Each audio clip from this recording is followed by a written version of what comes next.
Hello students. अगर हमें किसी भी गैलेक्सी, बिग बैंग, इंटरस्टेलर या किसी कॉस्मिक बॉडीज, स्टार्स की स्टडी करनी है तो हमें एक डिवाइस चाहिए होता है जिसका नाम है टेलीस्कोप। लेकिन क्या टेलीस्कोप सिर्फ उतना ही है जितना हम सोचते हैं या इससे कहीं ज्यादा? टेलीस्कोप सिर्फ एक मैग्नीफाइंग ग्लास नहीं है, बल्कि इसमें इतनी सोफेस्टिकेटेड टेक्नोलॉजीज को यूज किया जाता है जिससे हमारी जो ब्लर पिक्चर्स हैं उसको भी क्लियर किया जा सकता है। आज का हमारा टॉपिक इन्हीं टेलीस्कोप से रिलेटेड है और हम देखेंगे कि वर्ल्ड में कौन कौन से टेलीस्कोप्स हैं जिनको आज तक यूज किया गया है या फिर हम फ्यूचर में उनको लॉन्च करने के लिए प्लान कर रहे हैं। आज का हमारा टॉपिक है what is a telescope, what is a telescope and how good are modern telescopes. अब इन टेलीस्कोप्स के अंदर मेनली अगर हम देखें तो बहुत सारी कंट्रीज हैं जो इन टेलीस्कोप्स के ऊपर रिसेंट डेवलपमेंट बहुत ज्यादा कर चुकी हैं और उन टेक्नोलॉजीज को यूज करके हम ऐसी इमेजेस भी आज बना पाते हैं जो हमारे आज से 10 साल पहले पॉसिबल नहीं थी। पहले के टाइम में सुपरनोवा जैसी एक्टिविटीज को ट्रैप करना या उसको कैमरे में कैप्चर करना ऑलमोस्ट इम्पॉसिबल था। लेकिन आजकल अगर कोई भी सुपरनोवा या इससे रिलेटेड कोई भी एक्टिविटी होती है तो हम उसकी भी एक प्रॉपर इमेज टेलीस्कोप के थ्रू बना सकते हैं। So what is a telescope? The modern telescope is a window into the universe, a sophisticated paintbrush in the hands of skilled astronomers that bring the fantastical wonders of the cosmic into the view। यानी सिर्फ telescope एक magnifying glass नहीं है, ये एक art है, ये जो एस्ट्रोनॉमर्स के हाथ में होती है और ये उस आर्ट को यूज करके अपनी इंफॉर्मेशन और नॉलेज को यूज करके एक बहुत ही क्लियर वीडियो या फिर बहुत ही क्लियर पिक्चर कैप्चर कर सकते हैं। बट डेफिनेटली इसके लिए बहुत ज्यादा नॉलेज होना जरूरी है। फंक्शन की अगर हम बात करें, it is a common misconception that telescope are design to make astronomical object appear larger. एक मिसकंसेप्शन है, डेफिनेटली सिर्फ टेलीस्कोप इतना नहीं है। Instead, their primary function is to enhance the brightness of the celestial body, यानी ऐसी celestial bodies जो हमें दिखाई नहीं देती हैं क्योंकि हम किसी भी चीज को देखने के लिए कुछ पर्टिकुलर फ्रीक्वेंसीज को यूज करते हैं और उन्हीं फ्रीक्वेंसी से हम आइडेंटिफाई करने की कोशिश करते हैं कि वो ऑब्जेक्ट क्या है। बट टेलीस्कोप्स में मल्टी वेवलेंथ यूज की जाती है जिसमें जितनी भी पॉसिबल रेडिएशंस हो सकती हैं उन सभी रेडिएशंस को यूज किया जाता है और जो डार्कनेस के अंदर में छुपे हुए सेलेस्टियल बॉडीज हैं उनको भी अपने इस टेक्नोलॉजी से बाहर निकाल दिया जाता है। So enhance the brightness of the celestial object measured by their light gathering power। अब हम बात करते हैं कि आज तक कौन कौन से इंपॉर्टेंट टेलीस्कोप्स हैं जिनको आज तक लॉन्च किया गया है। सबसे पहले हम बात करते हैं एस्ट्रोसैट की, एस्ट्रोनॉमी सैटेलाइट। ये इंडियन गवर्नमेंट ने इसरो के थ्रू लॉन्च किया है। इसको लॉन्च किया गया 2016 में 28 सितंबर को। ये इंडिया का पहला मल्टी वेवलेंथ स्पेस टेलीस्कोप है। कहने का मतलब है, मान लीजिए कि अगर आपको स्टार की स्टडी करनी है या मून की स्टडी करनी है या फिर किसी और सेलेस्टियल बॉडी या किसी कॉस्मिक बॉडी की स्टडी करनी है, तो जितने तरह के हमारे पास ऑब्जेक्ट्स हैं जिनकी हमें स्टडी करनी है उनके लिए अलग अलग वेवलेंथ जनरली यूज किया जाता था, जिसकी वजह से हमें अलग अलग टाइप के टेलीस्कोप यूज किए जाते थे। अगर हमें 4 ऑब्जेक्ट को सेपरेटली पढ़ना है तो उसके लिए 4 सैटेलाइट सेपरेटली लॉन्च करने पड़ेंगे। बट आज ऐसा नहीं है। एस्ट्रोसैट नाम का जो सैटेलाइट है ये मल्टी वेवलेंथ सैटेलाइट है और इंडिया का पहला मल्टी वेवलेंथ सैटेलाइट है जो एक ही साथ मल्टी ऑब्जेक्ट्स को एक साथ ऑब्जर्व करके एक क्लियर पिक्चर हमें दे सकता है। इसका गोल है to study high energy processes in the binary star system. Binary star system का मतलब है जहां पे एक से ज्यादा स्टार्स प्रेजेंट हो। It can measure the neutron star magnetic field. आप जानते हैं पल्सर स्टार और न्यूट्रॉन स्टार एक ऐसे स्टार होते हैं जिसमें जो बाहर के जो इलेक्ट्रॉन्स होते हैं वो न्यूक्लियस के अंदर में चले जाते हैं, जिससे जो अंदर के प्रोटॉन होते हैं वो न्यूट्रलाइज हो जाते हैं, इसीलिए इसको बोला जाता है न्यूट्रॉन स्टार। और ऐसे न्यूट्रॉन स्टार जब भी इलेक्ट्रॉन अंदर आता है ऐसा ग्लो करते हैं, और इसी ग्लो होने की वजह से इसको पल्सर स्टार भी बोला जाता है। It will explore high energy star formation regions, कहां पे हमारे जो बड़े बड़े स्टार्स हैं बने हैं उसको एक्सप्लोर कर सकता है। डिस्कवर न्यू एक्सरे सोर्सेज, यानी जनरली जो कॉस्मिक बॉडीज होती है उसमें एक इंफॉर्मेशन या एक जो फ्रीक्वेंसी है बहुत कॉमन है वो है एक्सरेज। ये एक्सरेज को भी इजीली आइडेंटिफाई करके उस सोर्स का पता लगा सकता है। इसका लाइफ स्पेन डिसाइड किया गया था 5 साल, लेकिन आज तक हम इससे इंफॉर्मेशन ले रहे हैं। नेक्स्ट टेलीस्कोप है 30 मीटर टेलीस्कोप, जो भी इंडिया ने डिसाइड किया है। 30 मीटर जनरली इसका अपर्चर होता है। अपर्चर आपने जब कैमरा लेते हैं आप लोग या फिर मोबाइल फोन यूज करते हैं तो मोबाइल फोन में कैमरा के अंदर में एक अपर्चर होता है जो कि कुछ इंचेस का होता है या कुछ सेंटीमीटर का होता है। यहां पे जो अपर्चर है 30 मीटर का है। डेफिनेटली इससे हम बहुत ज्यादा जूम पावर रख सकते हैं और बहुत ज्यादा डिस्टेंस को भी इजीली देख सकते हैं। Feature a 30 meter prime mirror making it one of the largest visible light telescope. अगर ये पूरी तरीके से डेवलप होगा उसके बाद अगर हम इसको बोल सकते हैं यानी ये वर्ल्ड का सबसे बड़ा लार्जेस्ट विजिबल लाइट टेलीस्कोप भी हो सकता है after the commissioning. Expected to be 3 times broader, तो पुराने हमारे टेलीस्कोप है उससे 3 टाइम्स ज्यादा ब्रॉडर है, 9 टाइम्स लार्जर है, बड़ा है than the current largest telescope जो भी हमारे वर्ल्ड और इंडिया में है। It will provide 12x sharper image than Hubble telescope. आप जानते हैं नासा और दूसरी एजेंसीज ने एक स्पेस टेलीस्कोप लॉन्च किया था जिसको हम बोलते हैं हबल टेलीस्कोप। 1920 से लेकर वो उसको यूज कर रहा है। उसके बाद में भी हबल टेलीस्कोप के फर्दर सीरीज को लॉन्च किया गया है, उससे भी कहीं ज्यादा इमेज अच्छी हो सकती है 30 मीटर टेलीस्कोप की। It is manage by TMT international observatories, यानी 30 मीटर टेलीस्कोप की एक ऑब्जर्वेटरी बनाई जा रही है और वो इसको हैंडल करेगी। नेक्स्ट हम बात करें सारस टेलीस्कोप की।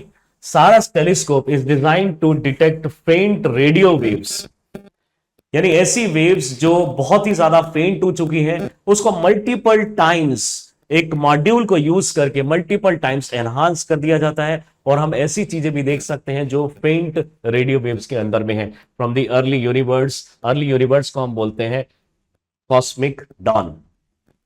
इसको डेवलप किया है रमन रिसर्च इंस्टीट्यूट RRI ने, इंडिया ने, और ये अपनी काइंड का यानी अपनी तरह का पहला टेलीस्कोप होगा। It aims to observe signal with wavelength of several meters, यानी 50 से लेकर 200 मेगाहर्ट्ज फ्रीक्वेंसी तक ये इजीली डिटेक्ट कर सकता है। नेक्स्ट टेलीस्कोप है लिक्विड मिरर टेलीस्कोप। स्टूडेंट्स आपने कभी देखा होगा कि जब आप किसी बाउल के अंदर या किसी ऑब्जेक्ट के अंदर में पानी फिल करते हैं तो उसके अंदर आप इजीली कोई एक इमेज बना सकते हैं। और वाटर एक ऐसी चीज है जिसके सरफेस को अगर आप देखेंगे तो बहुत ही ज्यादा स्मूथ सरफेस होता है। ये हमारे लिए एक बहुत बेस्ट सोर्स हो सकता है, एक मिरर बन सकता है।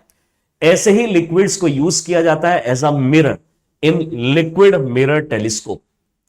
ये वर्ल्ड का first operational liquid mirror telescope है जो कि हिमालय में है। हिमालय में इसको लगाया गया है at the height of 2450 meter. ये ऑब्जर्व कर सकता है एस्टेरॉइड्स, यानी हमारे प्लेनेट के अलावा जो हमारी बॉडीज घूमती रहती है हमारे सोलर सिस्टम में उनको ये डिटेक्ट कर सकता है, ऑब्जर्व कर सकता है। सुपरनोवा जैसे फिनोमिनाज को भी ये ऑब्जर्व कर सकता है और स्पेस में छुपे जो डेब्रिस हैं उसको भी आइडेंटिफाई कर सकता है। It began full scale operation in October 2022 में इसको ऑपरेशनल कर दिया गया, लेकिन मेनली ऑपरेशन स्टार्टिंग में सिर्फ कमिश्निंग बेसिस पे होता है। कमिश्निंग का मतलब है उस पर्टिकुलर मशीन को एक बार चलाया जाता है कुछ सालों के लिए कि इनकेस अगर कुछ भी इसमें प्रॉब्लम होता है तो उसको रेक्टिफाई किया जा सके, और रेक्टिफाई करने के बाद फिर इसको प्रॉपरली ऑपरेशनल में लाया जाता है। Developed with contribution from multiple countries including India, Belgium और कनाडा। इसके अंदर में टोटल 3 कंट्री एक साथ कोलैबोरेशन कर रही हैं, कंट्रीब्यूट कर रही हैं और एक साथ ये डेटा शेयरिंग का भी काम कर रही हैं। नेक्स्ट टेलीस्कोप है जेम्स वेब स्पेस टेलीस्कोप, जो कि नासा ने, यूरोपियन स्पेस एजेंसी ने और कनाडा स्पेस एजेंसी ने एक साथ लॉन्च किया था और इसके अंदर में मेन इनका टारगेट है बिग बैंग थ्योरी को आइडेंटिफाई करना, बिग बैंग थ्योरी के जितने भी सोर्सेस हैं या इस थ्योरी से रिलेटेड जो भी फिनोमिना पास्ट में हुए हैं उसको ठीक से आइडेंटिफाई करना और अर्थ की डिटेल स्टडी करना, प्लस में evolution of the solar system, यानी कि यूनिवर्स किस तरीके से बना और आज हम इस सिचुएशन में किस तरीके से पहुंचे, इसको डिटेल स्टडी करता है जेम्स वेब टेलीस्कोप। नेक्स्ट है Fermi gamma ray space telescope. ये मेनली डार्क मैटर को स्टडी करने के लिए, ब्लैक होल को स्टडी करने के लिए और पल्सर स्टार को स्टडी करने के लिए लॉन्च किया गया। Dark matter friends, dark matter का मतलब है हमारे यूनिवर्स में हम जितनी भी चीजें देख पा रहे हैं, जो भी चीज विजिबल है, यानी आप इस लैपटॉप या डिवाइस को देख पा रहे हैं, आप मुझे देख पा रहे हैं, आप फैन देख पा रहे हैं, एसी देख पा रहे हैं, आप स्टार्स देख पा रहे हैं, कार देख पा रहे हैं, रोड देख पा रहे हैं, जो भी चीज विजिबल है वो पूरे यूनिवर्स का सिर्फ 5% है। तो 5% विजिबल ऑब्जेक्ट है। ऐसे विजिबल ऑब्जेक्ट को हम बैरियोनिक ऑब्जेक्ट्स बोलते हैं, यानी जो विजिबल है। वहीं पे 5% के अलावा, कहने का मतलब है कि यूनिवर्स में कोई भी जगह एम्प्टी नहीं है, सब पूरी जगह एक पार्टिकल से, कुछ पार्टिकल से भरी हुई है, जिसमें से 5% सिर्फ देख पाते हैं, 27% है उसमें डार्क मैटर। डार्क का मतलब है जो हमें दिखता नहीं है बट एग्जिस्ट करता है, और 68% के आसपास है हमारी डार्क एनर्जी। डार्क एनर्जी का मतलब भी वही है, ऐसी एनर्जी जो हमें दिखती नहीं है बट एग्जिस्ट करती है कहीं ना कहीं यूनिवर्स में। कुछ लोग इसको अंदाजा लगाते हैं और कुछ लोग इसको रिलेट कराते हैं गॉड से भी, यानी डार्क एनर्जी, डार्क मैटर एक ऐसे पार्टिकल्स हैं जो कि गॉड की तरह है, वो रहते हर जगह है लेकिन वो हमें दिखते नहीं है। फर्मी गामा एक्सरे में मेनली यही चीज स्टडी की जाएगी। स्पेस टेलीस्कोप में ब्लैक होल की स्टडी की जाएगी, पल्सर की स्टडी की जाएगी और created an all sky gamma ray map from various sources, यानी बहुत सारे इस तरह के टेलीस्कोप अलग अलग जगह लगा के हम उससे बहुत सारे सोर्सेज से डेटा कलेक्ट करके अपने यूनिवर्स की एक पिक्चर बनाने की कोशिश करेंगे। नेक्स्ट है कैप्लर स्पेस टेलीस्कोप, जो कि नासा ने लॉन्च किया था लेकिन अब ये रिटायर हो चुका है और इसके अंदर में इसने 2662 प्लैनेट्स को अभी तक डिस्कवर किया है। अब दोस्तों ये जो प्लैनेट्स होते हैं, कुछ ऐसे प्लैनेट्स हैं जिनको प्रॉपरली प्लैनेट का रिकॉग्निशन नहीं मिला है, दर्जा नहीं मिला है, लेकिन हाँ साइंटिस्ट को ऐसा लगता है, नासा साइंटिस्ट, इसरो साइंटिस्ट, इन सबको ऐसा लगता है कि ये शायद पास्ट में प्लैनेट्स ही रहे होंगे। मेनी अर्थ साइज ऐसे प्लैनेट्स हैं जिनको ये डिस्कवर किया गया। Focused on finding habitable zone around the stars, यानी किस किस स्टार के आसपास ऐसे जोन्स हैं जहां पे लाइफ पॉसिबल है, उसको आइडेंटिफाई करने के लिए। आर्यभट्ट रिसर्च इंस्टीट्यूट्स ने भी, आर्यभट्ट जो हमारा रिसर्च इंस्टीट्यूट है, उसने भी एरीज नाम का एक टेलीस्कोप बनाया था। ये कोलैबोरेशन है between India, Russia and Belgium. ये 25 मीटर हाइट पे देवास स्थल जो कि नैनीताल में है, वहां पे इसको डिप्लॉय किया गया है। रिमोटली इसको कंट्रोल किया जा सकता है और ये astronomical debris, magnetic field of the earth and the cosmic bodies as well as the star structure को स्टडी करने के लिए बनाया गया था। These telescopes have significant advanced our understanding of the universe। अगर ये टेलीस्कोप नहीं होते तो जितनी इंफॉर्मेशन आज हम सोलर सिस्टम या फिर यूनिवर्स के बारे में रखते हैं, शायद हमें इतनी जानकारी नहीं मिली होती। इसी टॉपिक से रिलेटेड हम आपके लिए एक क्वेश्चन लेकर आए हैं। With reference to the James Webb telescope consider the following statement. पहला स्टेटमेंट है, it will be situated near the second Lagrangian point of the Earth Sun system। Definitely students, ये है हमारा सन, ये है हमारी अर्थ और अर्थ हमारे सन के चारों तरफ ऐसे चक्कर लगा रही है। अगर हम अर्थ से नियर अबाउट 1.5 मिलियन दूर टुवर्ड्स सन जाए तो यहां पे एक पॉइंट है जिसको हम बोलते हैं लैग्रांजियन 1 पॉइंट। एक ऐसा पॉइंट होता है जिसमें अर्थ की ग्रेविटी और जो सन की ग्रेविटी है वो बराबर हो जाती है, यानी अगर मैं किसी ऑब्जेक्ट को इस L1 पॉइंट पे प्लेस करूं तो ये एज इट इज यहीं पे हमेशा के लिए बना रहेगा। ऐसे ही और भी पॉइंट्स है। एक पॉइंट है L2 in the opposite direction of the sun, यानी ये है हमारा अर्थ, ये है हमारा सन और सन से अपोजिट वाली डायरेक्शन में जहां पे सन की लाइट प्रॉपरली नहीं पहुंचती, यहां पे एक L2 पॉइंट है। तो हमने जो जेम्स वेब टेलीस्कोप है उसको L2 पे लगाया है, ये बात सही है। It will be able to look back over 13.5 billion years to see the first star and galaxies of the early universe।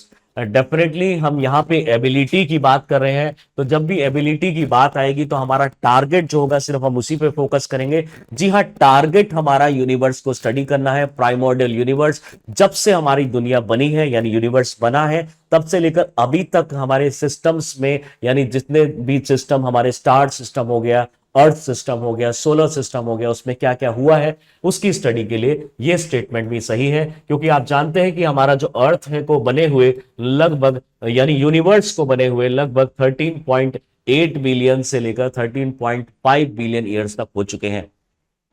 तो ये स्टेटमेंट भी हमारे अकॉर्डिंगली सही है। नेक्स्ट है telescope work in the infrared spectrum. Definitely जब इस particular web को या फिर टेलीस्कोप को आप पढ़ेंगे तो आपको पता चलेगा, yes the telescope work in the infrared spectrum. तो इस क्वेश्चन का आंसर है D, all of the statements are correct.